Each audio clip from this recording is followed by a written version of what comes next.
이 시간에는 주님의 시선이라고 하는 제목으로 함께 은혜 받기를 바랍니다. 사람의 시선은 사람의 외모에 있습니다. 그 사람의 외모가 어떠한지 거기에 관심 있고 거기에 시선을 집중합니다. 저 사람이 무슨 옷을 입었는지, 명품 옷은 입지 않았는지, 명품을 가졌을 때 더 시선들이 집중됩니다. 길을 가다가도 명품 샵에 시선이 집중되고, 사람들은 화려한 것에 시선이 집중됩니다. 즉 외모에 시선이 갑니다. 왜? 그 사람의 중심을 모르기 때문에, 그 사람의 마음을 알 수 없기 때문에 눈에 보이는 외모의 시선이 가기 마련입니다. 성도들도 마찬가지입니다. 여러분, 저도 그래요. 큰 교회가, 건물이 화려하고 큰 교회가 눈에 띄면 뚫어지게 쳐다보게 되고, 가던 길을 멈추고 보게 되고, 운전을 하면서도 위험한데도 고개를 돌려서 지나갈 때까지 쳐다보게 되고, 어쩌다가 큰 교회 예배라도 동참하게 되면 그 웅장한 소리로 찬양하는 그 찬양단이 참 부러워 보이고 너무 좋아 보이고, 사실은 성악을 전공한, 그래서 A교회에서 파트타임으로 찬양을 하고 또 정신없이 옮겨서 B교회에 가서 또 찬양을 하는 그런 유급 파트타임들이 하는 그런 찬양대지만은, 그럴 줄 알면서도 그 찬양이 참 아름답게 들려지고 그 찬양대가 웅장하게 보이는 것은 어쩔 수 없는 그런 현실입니다. 그런데 오늘 마태복음 9장 말씀 속에서 과연 우리 주님도 공생애를 사시는 동안에 찾아가서 만나주시고 치료해 주시고 천국 복음을 전파하시고 그랬던 그 상대들이, 그 대상들이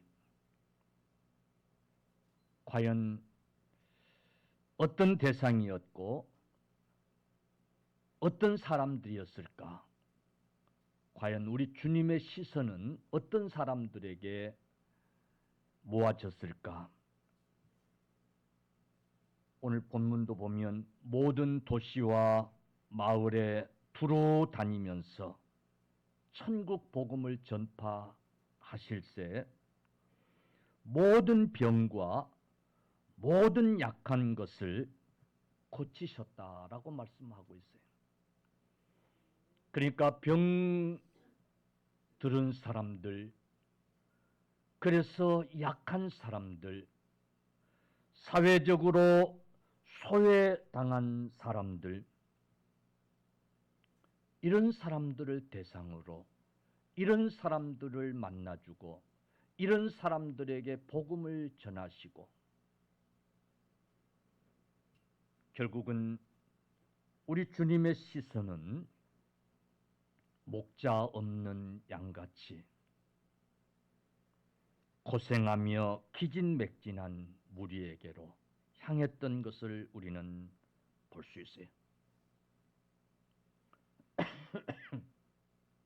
시선이 그들에게 향해서 그들을 불쌍히 여겼어요. 병에 걸리고 약한 자들, 정말 목자 없는 양같이 이리 찢기고 저리 찢기고 갈 바를 알지 못하고 헤매이는 자들, 이런 자들이었어요.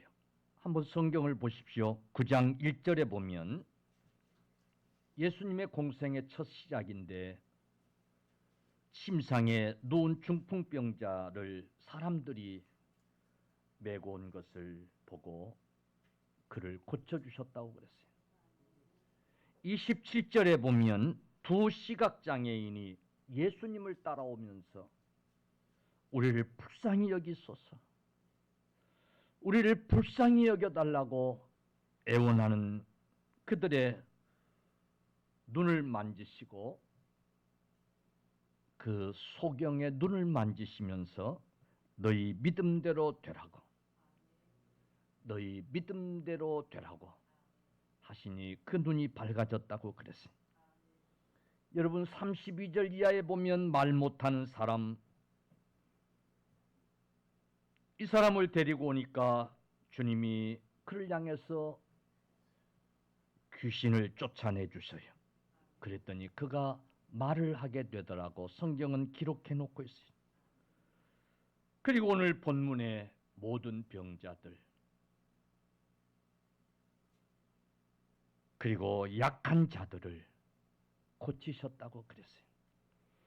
여러분, 오늘 이런 것들을 보면 우리 주님의 시선은 공생의 기간 동안 우리 주님이 머물렀던 주님의 시선은 약한 자들이었어요.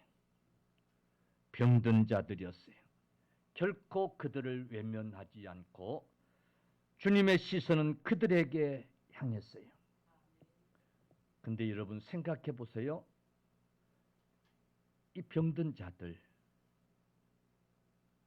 그래서 약한 자들, 수입도 없고 그래서 능력도 없는 자들, 도와줘야 하는 자들, 당장 병을 고쳐줘야 하는 그런 자들, 인간적으로 보면 부담스럽기가 짝이 없고 결코 다가가고 싶지 않은 그런 자들일 텐데 오늘 그런 자들을 향한 주님의 평가는 대단히 놀랍습니다.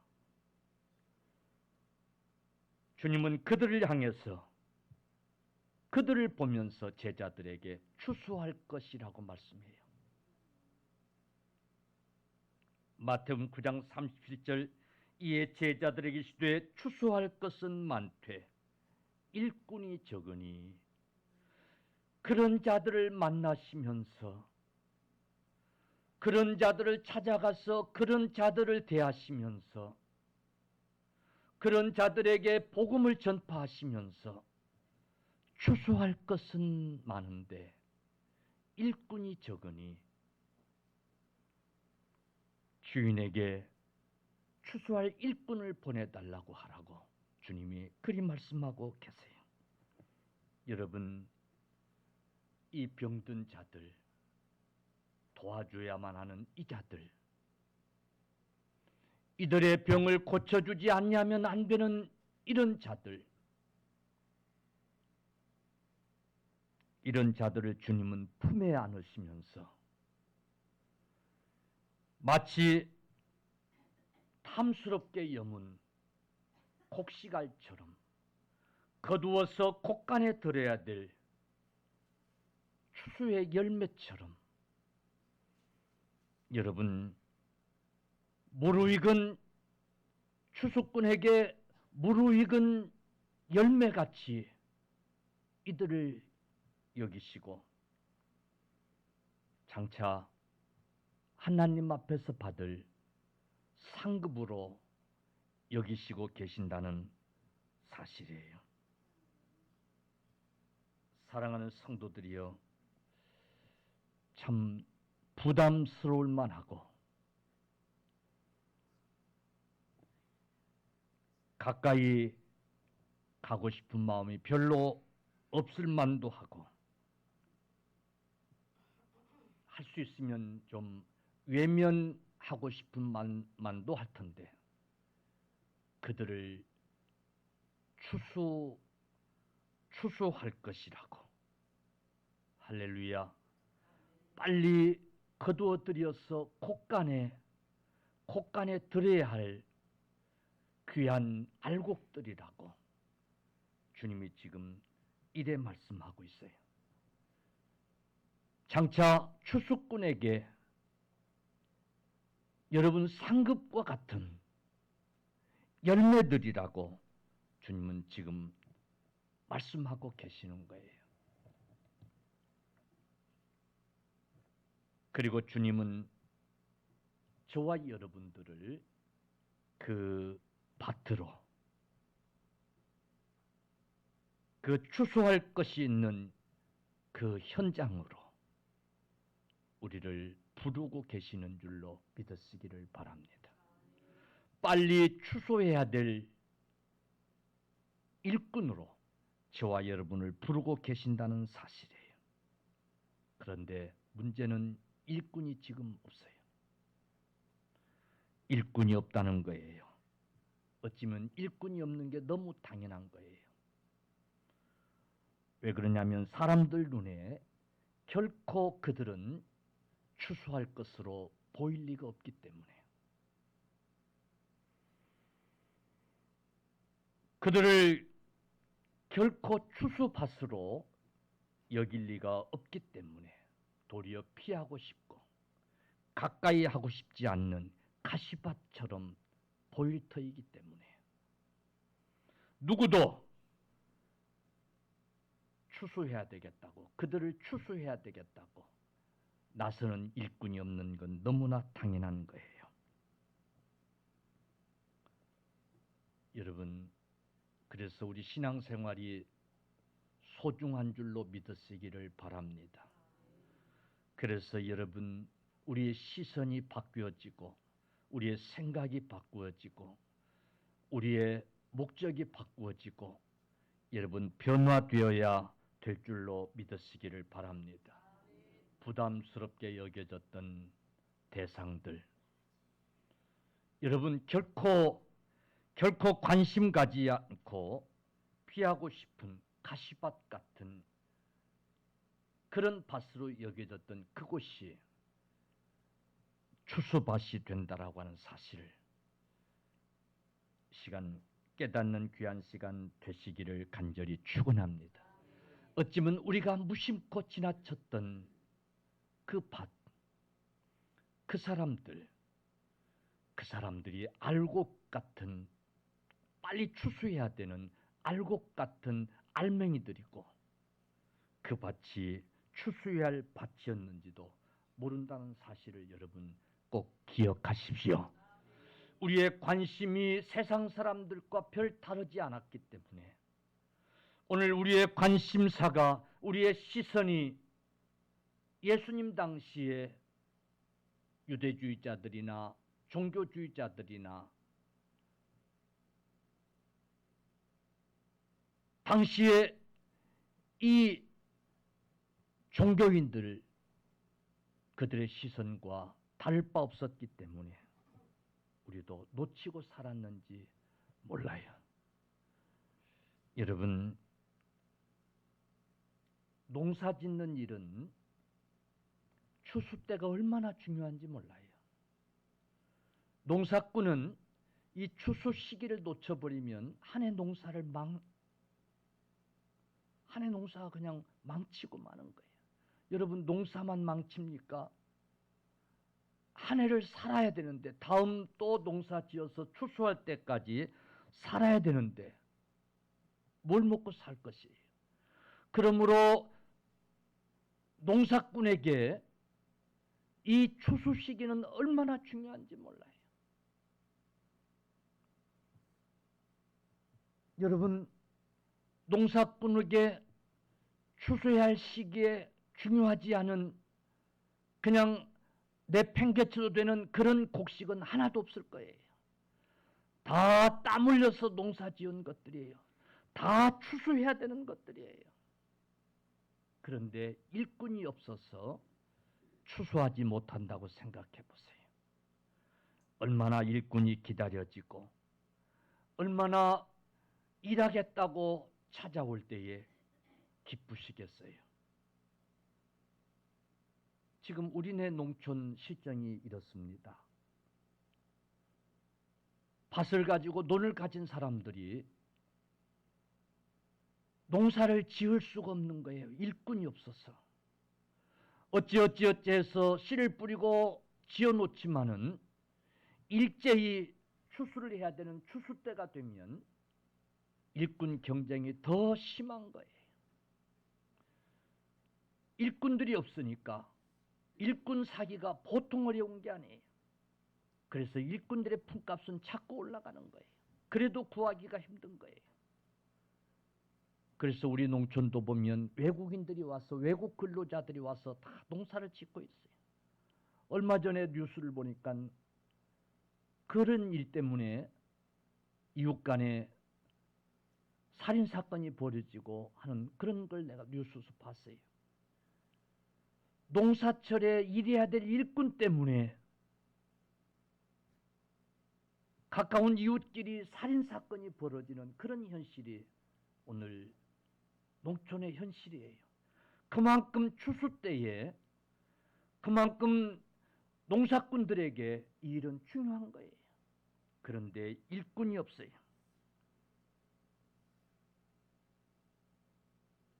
그런데 문제가 있어요. 주인 입장에서는 일꾼이 이렇게 필요한데, 주인 입장에서는 일꾼이 이렇게 중요한데 일꾼 생각은 다르다는 거예요. 일꾼 생각은 전혀 달라요. 별로 관심이 없어요. 품값에만 관심이 있고 편한 일, 쉬운 일에만 관심이 있고, 그래서 사람들은 도시로 몰리고 더 많이 수입이 있는 곳으로 찾아가고, 그래서 정작 농촌은 일꾼이 없고, 그게 오늘 현실이에요. 목회 현장도 마찬가지예요.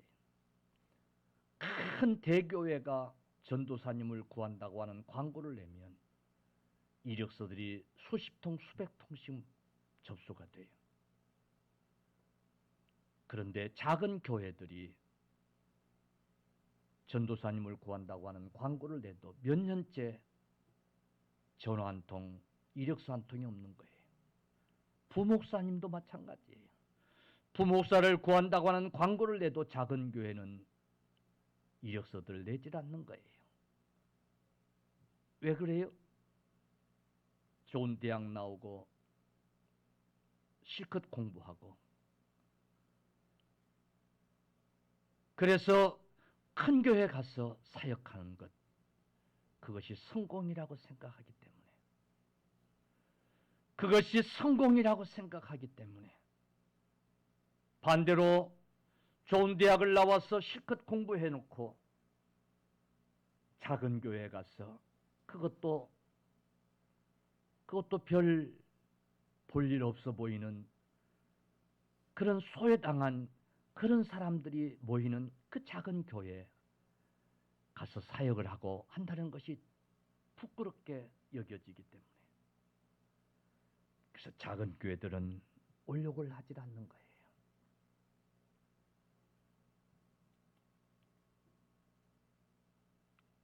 성도들도 마찬가지예요.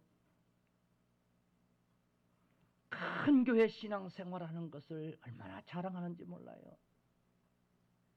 얼마나 긍지를 가지고 자랑하는지 몰라요.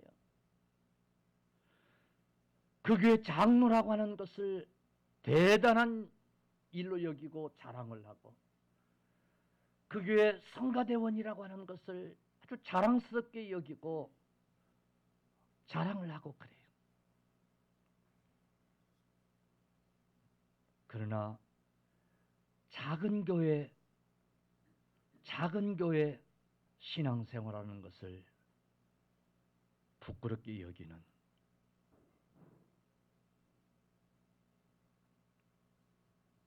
여러분,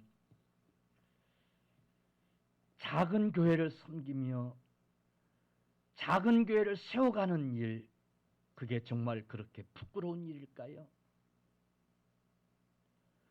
자랑하지도 못하고 창피해서 감춰야 될 만큼 그렇게 부끄러운 일인가 말이에요. 목사가 아무리 공부를 많이 하고 혹은 유학을 하고 그리 했다고 해서 작은 교회 섬기는 것, 그게 창피하고 부끄러운 그런 일이겠는가 말이에요. 사랑하는 성도 여러분, 목회 현장에서마저도 큰 것이 성공의 기준이 되는,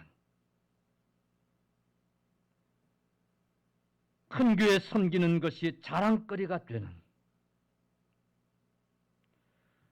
작은 교회, 그래서 소외당하는 사람들과 함께 섬기는 것, 그것을 부끄럽게 해야 되는, 부끄럽게 여기야 하는 오늘 이 현실. 그래서 작은 교회들은 마치 농촌과 같은 그런 일들이 점점 벌어지고 있는, 일꾼이 없어서 일꾼 때문에 어려움당하고 있는,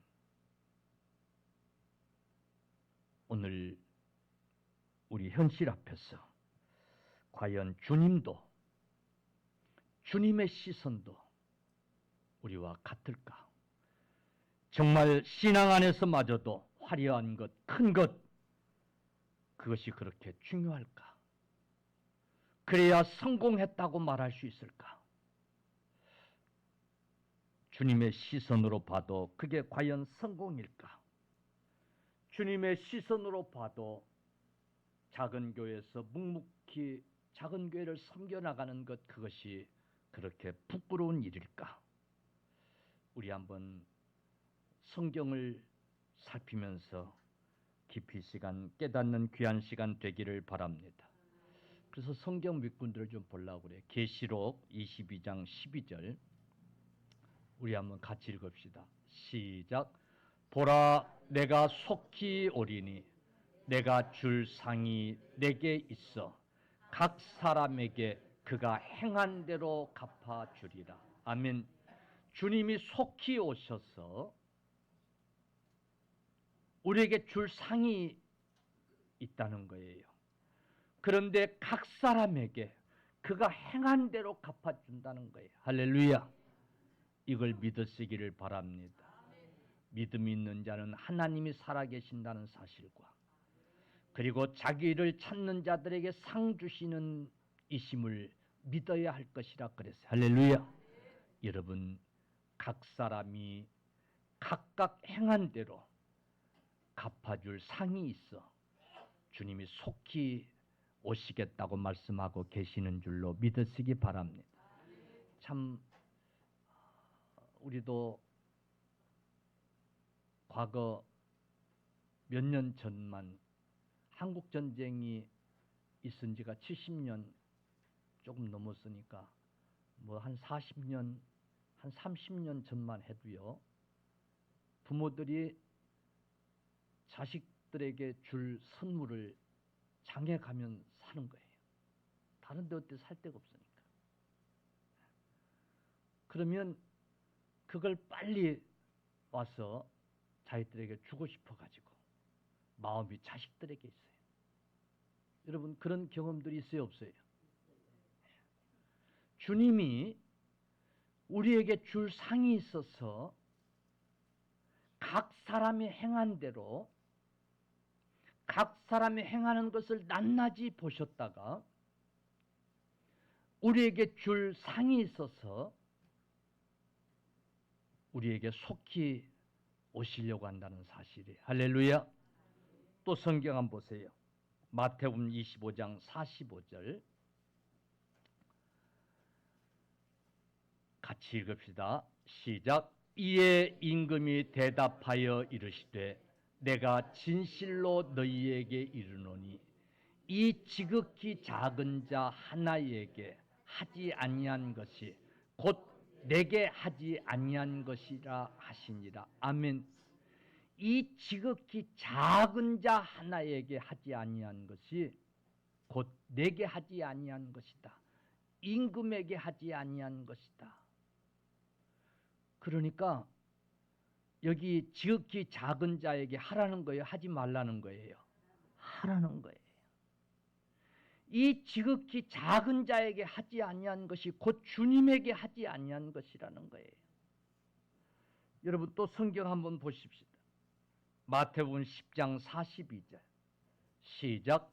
누구든지 제자의 이름으로 이 작은 자 중 하나에게 냉수한 것이라도 주는 자는 내가 진실로 너희에게 이르노니 그 사람이 결단코 상을 잃지 아니하리라 하시니라. 아멘.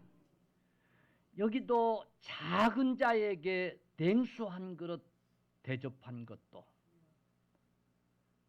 우리 주님이 보셨다가 기억하셨다가 결단코 상을 잃지 않는 그런 일이 있게 하시겠다는 거예요. 할렐루야. 그러면서 아주 중요한 얘기를 해요. 마가복음 9장 42절 같이 읽읍시다. 시작. 또 누구든지 나를 믿는 이 작은 자들 중 하나라도 실족하게 하면 차라리 연자 맷돌이 그 목에 매여 바다에 던지는 것이 나으리라. 아멘. 이 작은 자 하나에게 실족케 하는 일, 그게 얼마나 무서운 일인가를 우리에게 가르쳐주고 있어요. 어찌 보면 성경은 작은 자 중심이에요. 할렐루야. 소외당한 자, 고통당하는 자, 가까이 하기에 부담스러운 자 중심이에요. 주님이 오셔서 친히 그 삶을 사셨어요. 근데 우리는 그 사람들을 보면서 추수할 것이라고 여겨보질 않았어요. 그 사람들을 보면서 추수할 밭이라고 가서 추수해야 되겠구나라고 하는 생각을 하지 않으면서 살아왔는지 몰라요. 왜? 우리는 우리의 시선이 그런 곳을 향하지 않았기 때문이에요. 화려한 곳, 더 큰 곳, 더 모양새 있는 곳, 거기에 우리는 시선을 빼앗기고 살았기 때문에. 여러분, 그런 일을 해야만이 성공한 것 같고 그래야만이 좀 자랑할 것이 있어 보이고 그러면서 자랑하면서 그렇게 살려고 했기 때문에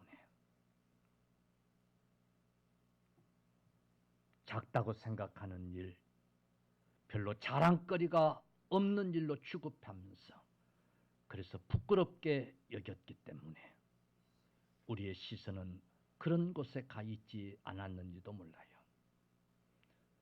그런데 여러분, 우리 주님은 그런 자들에게 시선을 주목하셨어요.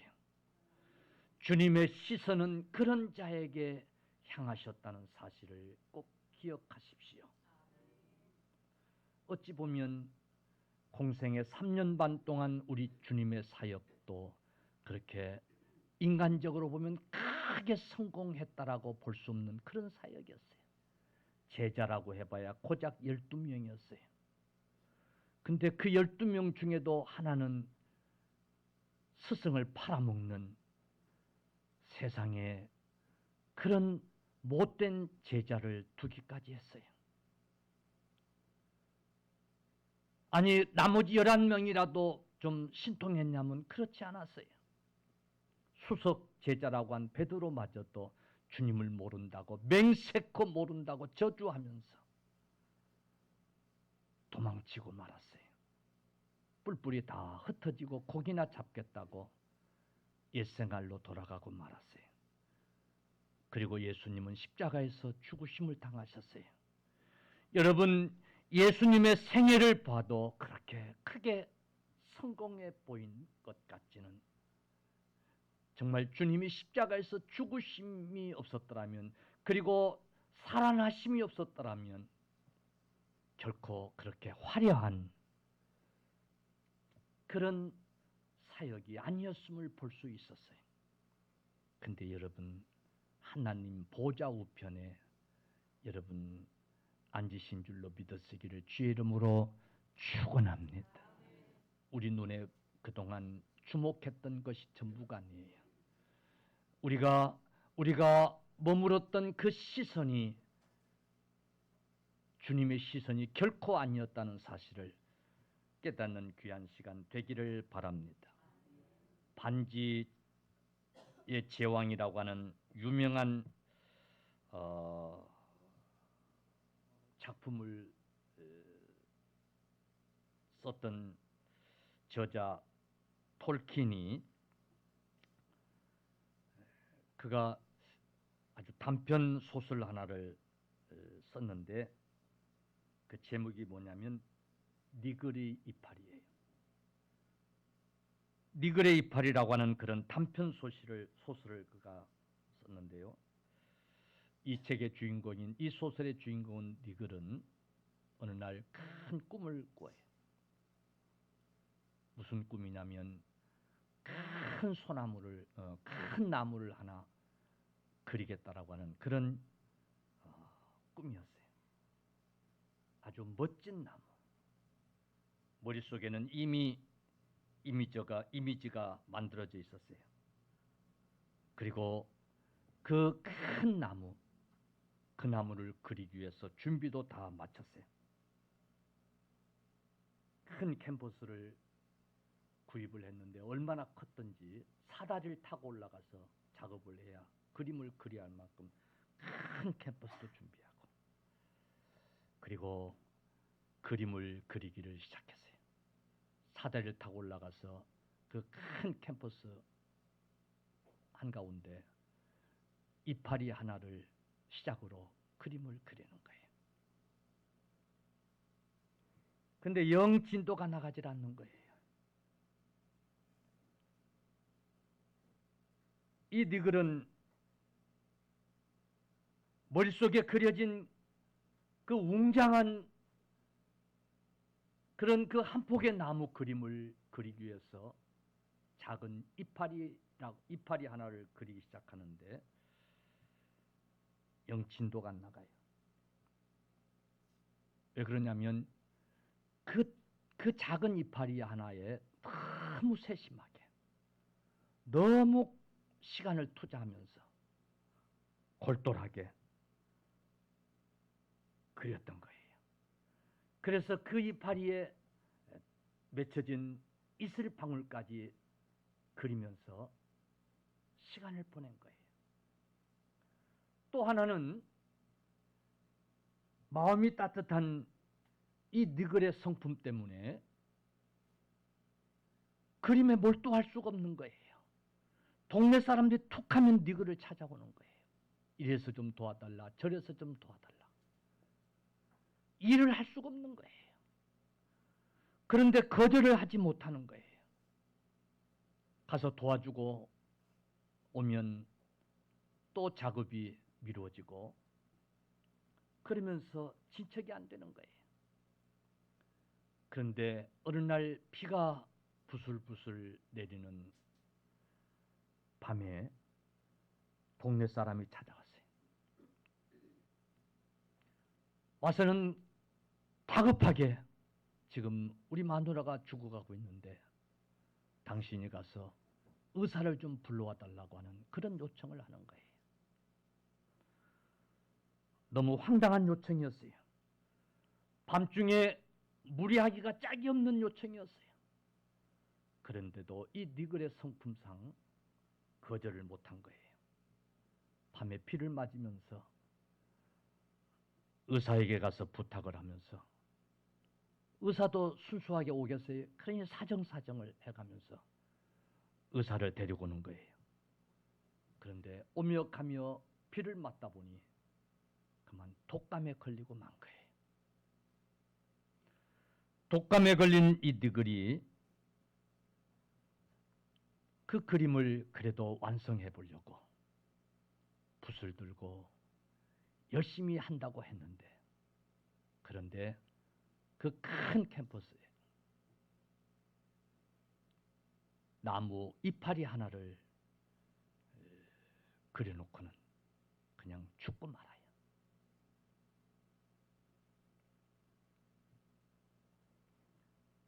그런데 이야기는 여기서 끝나질 않아요. 그가 죽어서 하나님 나라에 갔어요. 그랬더니 그곳에 자기가 꿈꾸었던 그 나무가 세워져 있는 거예요. 자기 머릿속에 그 이미지 속에 박혔던 그 나무가 거기에 심겨져 있는 거예요.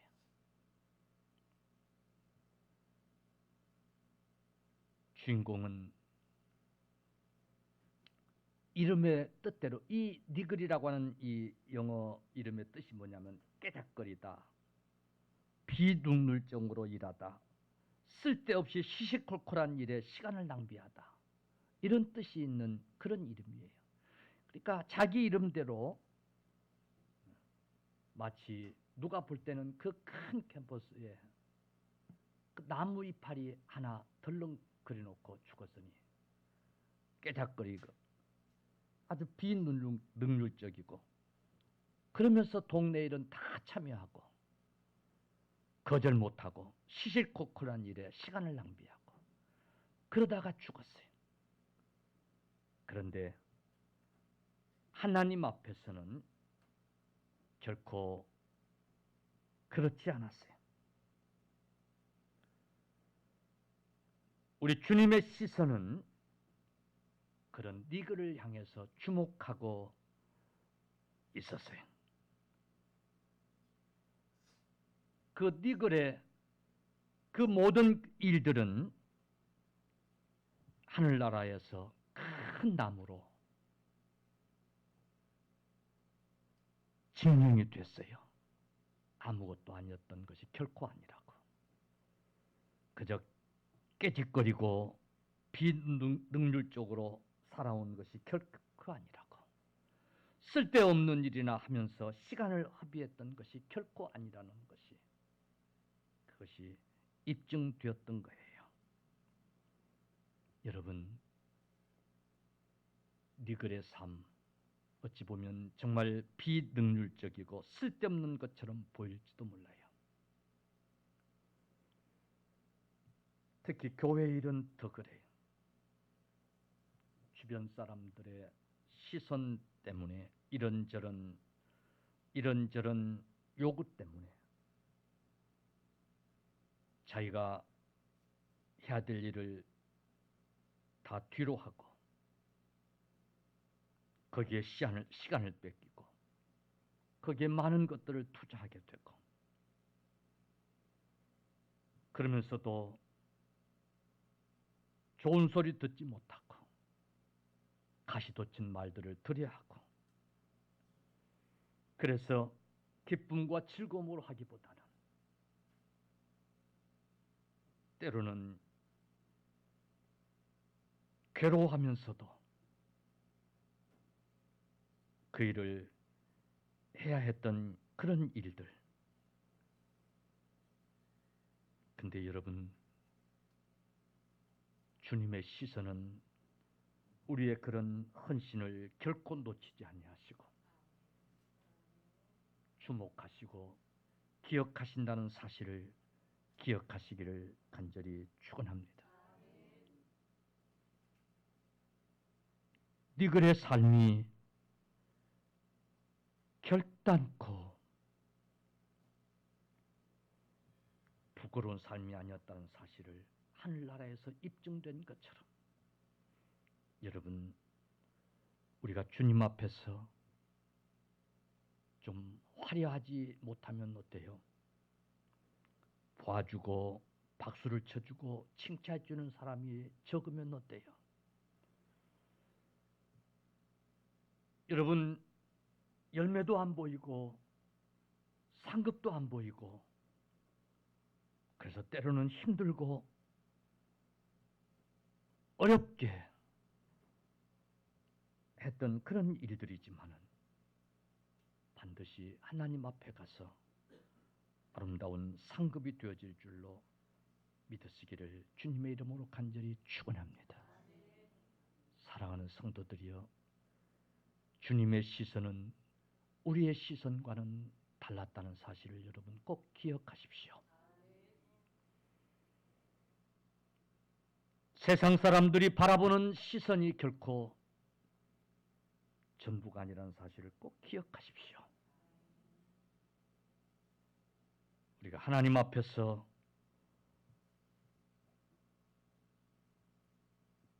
우리의 시선을 좀 다른 방향으로 돌려볼 수 있기를 주의 이름으로 간절히 축원합니다. 그래서 귀하게 여기지 않았던 것들이 귀하게 여겨지고, 내가 하던 일들이 결코 하나도 귀하게 여겼던 그런 것들을 귀하게 여기고 기꺼이 사명으로 생각하고 감당할 수 있는 저와 여러분 다 되어지기를 주의 이름으로 간절히 축원합니다.